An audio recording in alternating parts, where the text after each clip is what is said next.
And welcome to the course. Let's learn CSS with Dreamweaver. Today we're going to discuss IDs for selectors. This is the final page. It's just a simple page. But here's what it looks like in the beginning with absolutely no CSS applied to it. So let's take a look at the code here and see what we got here. We have a header. I'm using HTML5 on this. So we have a header area. We have an image in there. You can't see it because it's currently white, and there's where it's going to be when it's done. And let me see, we have a H1 tag in there with the title, and then we have the top navigation with a unordered list, and then we have a section.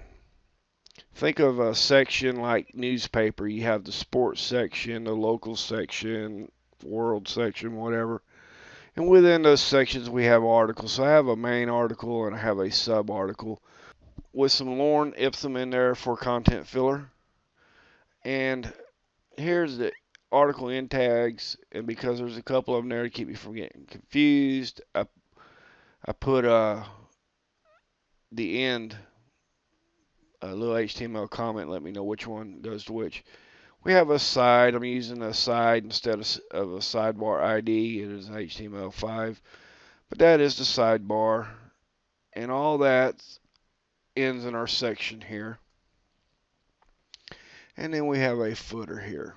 And we do have one div. We have a container. I like to put a wrapper. I call mine containers. Some call them wrappers. So that's for that. And then we got the body in HTML. And so it's really fairly simple site. So let's talk about IDs for a little bit. IDs are unique to the web page. There can only be one of any particular ID on any given web page. We're not going to get into classes this time, but on classes you can have multiple classes on a web page. You can have multiple classes assigned per element as well. But IDs, you can have one ID of the name on a page assigned to one element on the page. So let's take a look. I went ahead and assigned some IDs. You can call them anything. It's typically a good idea to call them something that makes sense and only put them where you need them. For example, header, we know what header is, the HTML5 tag header. I use that. I don't necessarily give that an ID. I can use that as an ID. Same way with nav. I use the nav tag for the main navigation on any web page. There's, other arguments for using it more than one place. If you use it more than one place, you should give them a unique ID. And then, of course, section. I've only got one section on the page, so I don't really need to ID it. But the article, we have two. So I'm giving one an ID of main article and one ID of a sub-article. And the aside, we only have one, but if, say, you had a right sidebar and left sidebar, you'd want to give them each a unique ID so you can style them. Same for section. If you have more than one section, you want to do the same thing. Footer, you're only going to have one footer, so really no need to ID it. So that's what we're looking at right now. So let's go back to the design view. And looking at the final page, first thing I see here is we have the header area with a background of blue. So let's, first thing we see that you don't notice right away is the container. I've set a width of 900 pixels, and I've centered it up on the page. So let's start with that because it is the first in the line of things we're going to be working on. So let's go back to design here and go back up here. And I can select that, and you'll notice down here the div with the ID of container comes on. I just click on that, make sure it's selected. And then I'm going to click, oh, by the way, this is your CSS styles. It's where you put them at. If you don't see them, go to Windows, make sure CSS styles is checked, and then they will come up for you. So we got container. We're going to set it width of 900 pixels. Now, this is a box element. That's where you're going to find your width at. So it's going to be 900. I'm not going to set a height. You can. I'm going to let the elements inside of it set the height for me. So we got 900 pixels, and in order to center it up on the page, let's uncheck margin, and let's go right auto, left auto, apply, and you'll notice I centered it up on the page. You also notice there's a little bit of gap right above there. I like to have mine flush to the top, so let's go back and edit that particular one. Go back to box, and we'll set top to 0 pixels. And that's going to, you don't see it here, but you'll notice it in the end product. I don't know if I set it to 0 there. I might have, might not, but we want it flush, so we're going to make it flush by setting that top margin to 0, because browsers have built-in padding, built-in margins that they will assign if there's not something telling them to do something different, which I'm telling the browser we want 0 for the margin on top. Okay? So next thing I notice is the blue background in our header. So let's go, and we notice we got this area selected. We can go click on our header down at the bottom, make sure it's selected. And we don't really need container. It's going to put in typically more than what you need. Not that it's going to hurt anything if you leave it in there. It just makes for a little easier reading if you only use what you need to use. And here we only need to use the header. And we're going to go background, and we're going to make it blue, like that. There. Now, this right here is in a split right here. This right here, if you notice, is in an H1 tag, which, by the way, it's a good idea to work in split view so you can see what it's doing. And eventually, you'll be able to write this stuff out by hand. And believe me, once you get to where you can write it out by hand, it's a whole lot faster. But this is beginner's course for Dreamweaver CSS, so I'm going to go through the motions of using the tools that Dreamweaver provides for this. But anyhow, we only got one H1 tag on the entire site. So theoretically, if I wanted to, I could assign, let's go click on that H1.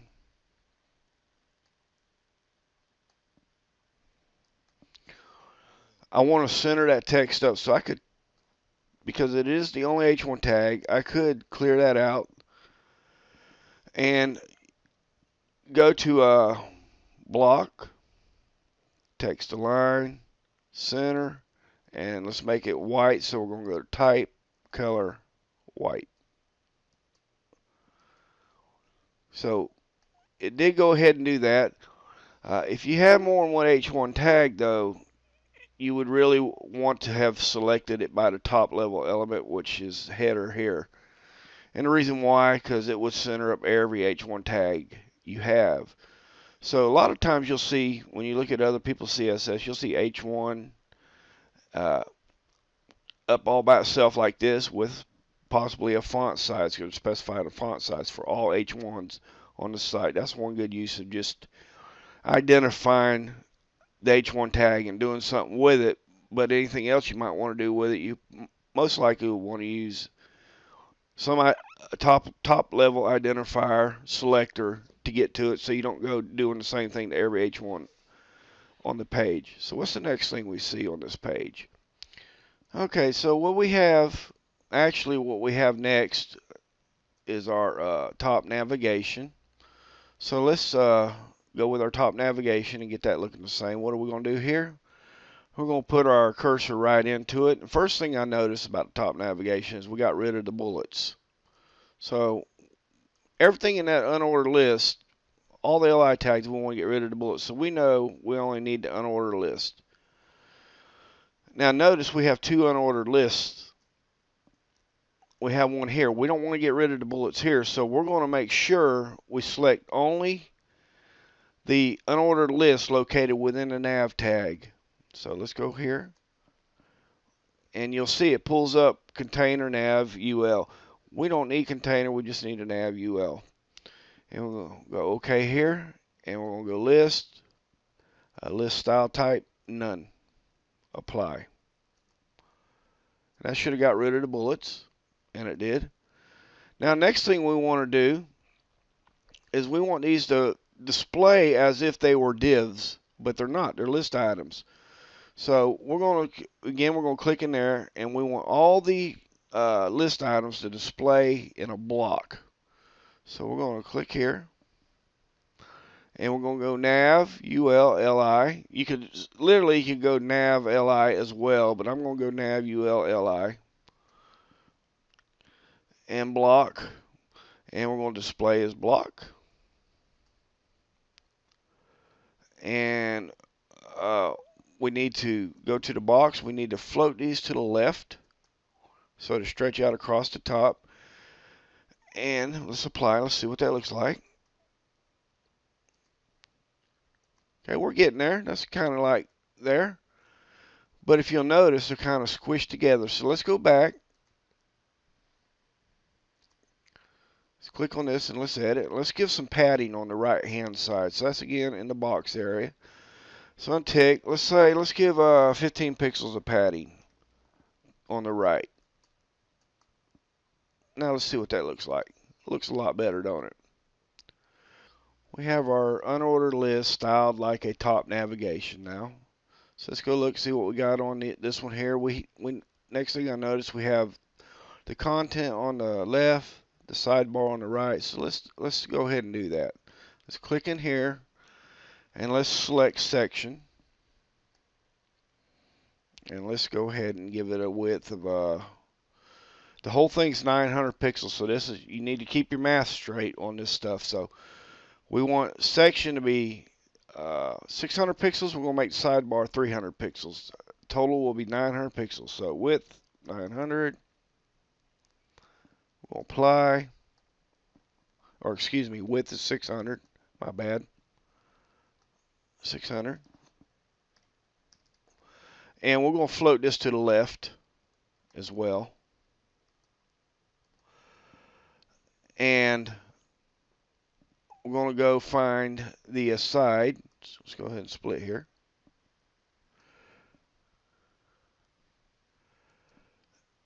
And we're going to click on it. And we're going to give it 300 pixels.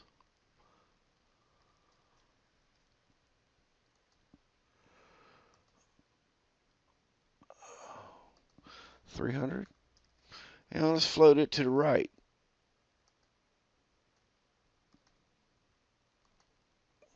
And there we go. We now have our top navigation style. We have the main article section area set to 600 pixels. We'll worry about the footer in a little bit. And we have our sidebar navigation. So just to show you something real quick, you know, I could take the section, I could put it on the right side. Where's section at? We could float it right. And we could take this side and float it left if we wanted to. And it just swaps sides. So just to let you know, it's just putting things on one side or the other. So I'm going to go ahead and change that back. So right side and section to the left.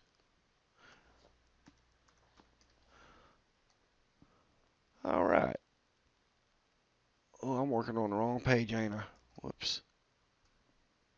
There we go. But anyhow, we're on the right page now. Let's go ahead and save that.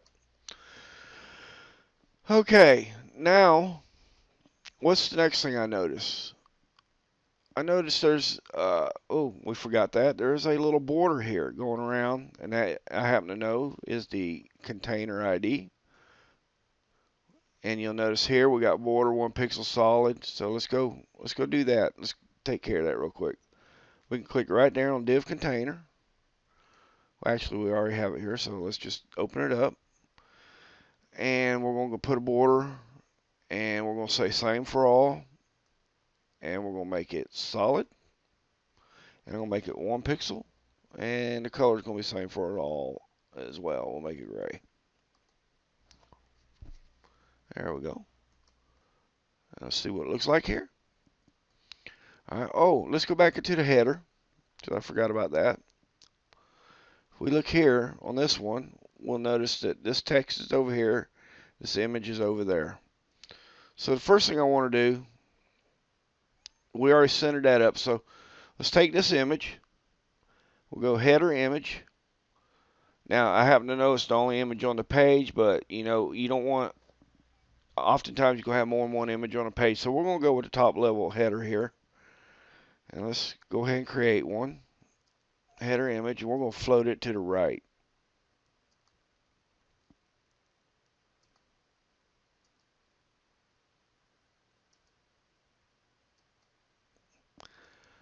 Now, let's see what it did. I'll show you something. You notice there is a space between the top of the uh, container ID and the header. Now, sometimes you won't know what's causing it. I happen to know it's the H1 tag causing it because browsers have built-in paddings and margins for H1s, or at least margins I'm aware of for H1. And so if we look at this in a browser, we're going to see the same thing. Let's say preview in Internet Explorer. Let's go ahead and find that H1 here, and we're going to put margin. We're going to go back to the box, and margin top 0 pixels. And that's going to bring everything up there for us. Another thing I noticed is we have a little space here, and I got a little space over here though, you can't really tell, but it's flushed up over here. So what we need to do in order to get that space there is we're going to add some padding. So I'm going to click on section, and because we already have it, we can just go in and edit it. And again, that's box. And I'm just going to give 5 pixels padding all the way around and show you what happens. Keep an eye on what happens to my sidebar when I do this. It disappeared. Why did it disappear? Because we only have 900 pixels in our container. We have 600 pixels with our section. We have 300 pixels with our sidebar. We added 5 pixels of padding to all the way around, but the important part is we added 5 pixels to the left and to the right side. Well, that 5 pixels, 5 plus 5 equals 10, added to the dimension of the section. So the section is no longer 600 pixels wide. It is now 610 pixels wide, and we only had 900 pixels. So we're 10 pixels too much. So what we need to do is we need to go adjust our sidebar, or our side here. We'll go here and we're going to subtract 10 pixels. So we're going to go 290. And it brought it right back up. So you got to make sure your math adds all up. Take a look at my exploring the box model that I have in this course and also on YouTube. It gets into much deeper discussion about padding and margins and borders and what it does as far as adding to your overall width. So, okay, we got it looking good there. We got our sidebar up, we got our top nav up, we got our header straightened out, we got our image floated right, we got our text here line center between here and here, between the image and the left side there. Now we got to look at our footer. Our footer's a mess. Look, it's way up here. The stuff's going over the bottom. What's going on here? Well, what's happened is we floated this stuff, and if you remember, I said if you float something, you need to clear it. So what we're going to do is we're just going to click on our footer tag, and we're going to put clear both on there as well.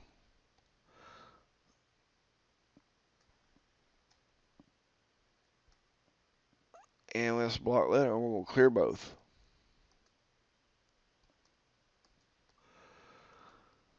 That should have solved that problem, and it did. Now, the last thing that's on our page, or not the last thing, almost last thing, is we have this text in the center on our footer. So we can go back to our, what we just did with our footer, and we could go to your block, you'll find it there, and text align center. And it moves it over to the center.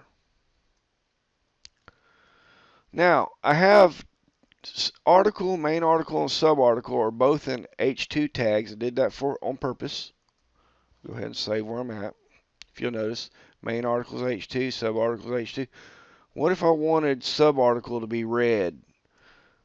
Well, if I click here in H2 and I make a new rule and I take out everything but H2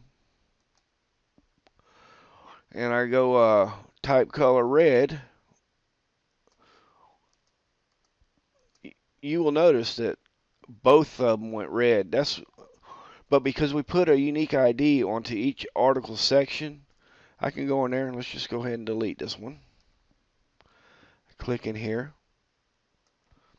click on subarticle, create me a new rule, and we want to go, whoop, didn't click the right spot, did I? Let's get the right one. There we go.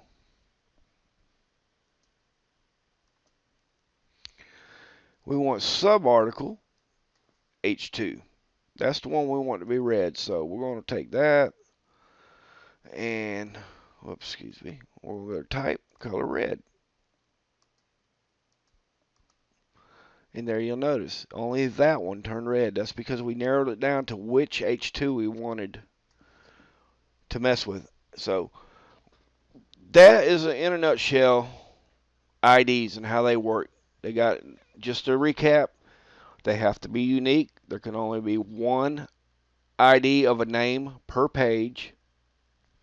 You can have multiple IDs per page, but they all have to be unique names.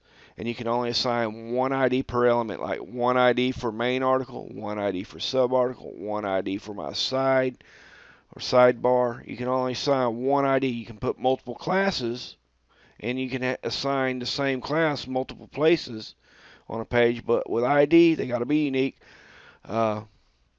And IDs also will come into play if you ever start dealing with JavaScript and stuff.